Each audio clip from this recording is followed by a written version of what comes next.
Hello everyone, Rodney Dangerfield cousin coming to you live via webcam from my parody entertainment show here, and there's a 10-year-old baby girl making my show today. Lisa Irwin is missing from her home in Missouri, and a woman, well, let me tell you my disclaimer before I continue. Some of the names have been changed to protect the innocent and the guilty, and some of the pictures have been changed to protect the innocent and the guilty, and everything in my parody entertainment show is a parody. Don't take anything I say seriously. Don't take anything I say personal. Don't try anything I say at home. If you do, check with your attorney first, and then still don't do it. I am a professional. No amateur should ever try anything I say, and everything in my parody entertainment show is science fiction, and nothing I say can be verified. So if you disagree with my disclaimer, get your happy ass off my channel immediately. I don't want you to hear a thing I gotta say. Now, this young girl, she was reported missing somewhere around 4 a.m.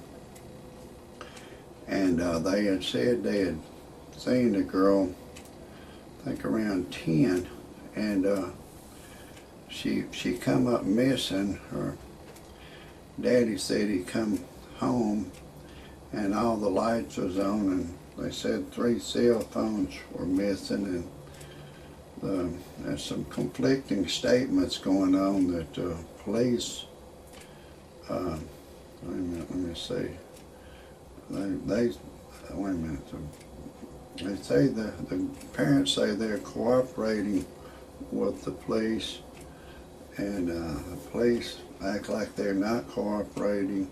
A woman named Ashley Irwin identified herself as Jeremy Irwin's sister, read a statement that they're cooperating with the police, and the police have said that they haven't ruled anything out.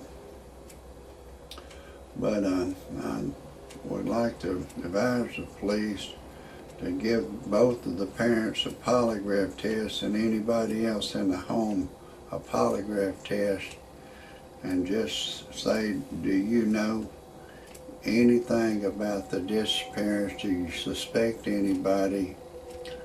Has anybody told you anything out of the ordinary about the child? You know, I could think of a lot of questions to ask both of the parents on their polygraph test. If they pass it, put it out to the news that they passed the polygraph test. If for some reason they failed the polygraph test, let the public know what's going on, and maybe somebody will come forward. But this is a tragedy, what's happened to this young girl. I sincerely hope that she is returned alive and well, and I don't know why anyone would want to harm a young 10-month-old baby girl, blue eyes, and the child is a beautiful girl, and I hope they catch the people that did it. I'm gonna get back to this entertainment show, a parody entertainment show, and I want to tell you this, some people will criticize me for saying this is a parody entertainment show, but I think anyone that would don't understand that I've got to protect myself under the government laws and say these things. It's not that I'm just doing this clowning around. I've got to, you've got to protect yourself. If you get out of your car, you'll take your key out. If you leave, you'll lock your door. Try to protect yourself. Still, somebody can come in your home, kill you, rob you, But you still try to protect yourself the best way that you can. So I just want to tell any critics that may wonder why I'm putting this parody show on. It's an entertainment show. It's old saying in the news business that bad news is good news and good news is bad news, which means if the news comes out and says, well, there's a lady was picking some roses in her garden, she'd grown a big rose, maybe put in the Guinness Book of World Records, that news is no good. It's good news, it's no good. But bad news makes good news. But anyways, I want to tell you again who I am. I'm Rodney Dangerfield's cousin. Most of y'all know my cousin, so I got the Dangerfield blood in me. So this should let you know that this is big time stuff. This is my show. This is my recording studio, and I record shows here, and I put them on the internet. And if anybody wants to see any more of my shows, all you got to do is type in Rodney Dangerfield cousin. But anyways, I'm 63 years old now. You know my cousin is deceased.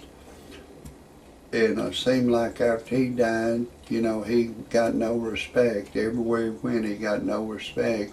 Seemed like the monkey jumped on my back. Everywhere I go, I don't get no respect. I'm 63 and I went to buy me a pack of cigarettes, and there's a bitch boy behind the counter and he carded me 5D. I said, hey pal, I'm 63 years old. Then I went to get me a 6-pack of beer. Another bitch boy was behind the counter and he carded me. I said, hey pal, I'm 63 years old. Then I went to a family restaurant to get me something to eat. There's another bitch boy behind the counter and he's charging me full price. I said, hey pal, I want my senior citizens discount. And anyways, I took my wife to a dude ranch. She left me for another dude. I don't get no respect. I went on a divorce. My wife was having too many problems. And then I went on the internet to freepornphonesex.com. All it is a recording of a girl. She'll say, hey lover boy, I'm having a party in my mouth. Would you like to come? If we're alone together, I'll give you permission to do anything you want to do to me over the telephone. You can go in the front door, back door, side door, top door. I don't care. I love it all. I have to admit it got my ding-a-ling excited, so I called a live service, and she said my voice was too ugly for her to talk to over the telephone. So then I needed to generate some money, and my brother had bought a 55 Chevy back in 1955 for $1,850. He drove it a long time, then he gave it to me and I drove it for 10 years. And for the past 20 years it had been sitting up on the old family farm place, and I put it on the internet on a website called freebuyselltradeanything.com. On that website you can put anything you have for sale that's legal on there one time. Then it'll keep repost on the Mars calendar indefinitely until you sell it. Then when you want to take it off, you just take it off with one swipe of the pen. And it's free to put your ad on there and it's free to look. It's a real good company. I sold the car and everything's going real good. And then I went in the personal section. They got a personal section I put on there. I was looking for a young girl, 21 or over, to go to church and pray with me. And a young 21-year-old Caucasian girl answered the ad, and I've impregnated her. Now we're engaged to be married, and I know that everything's going to be real good with her. I'll never want anyone else, and we're engaged to be married. Everything's going real good. If anybody has any criticism, comments, or anything about my show, I appreciate it if you type it underneath my show. And if you want to see any more of my shows, type in Rodney Dangerfield Cousin. That's a wrap.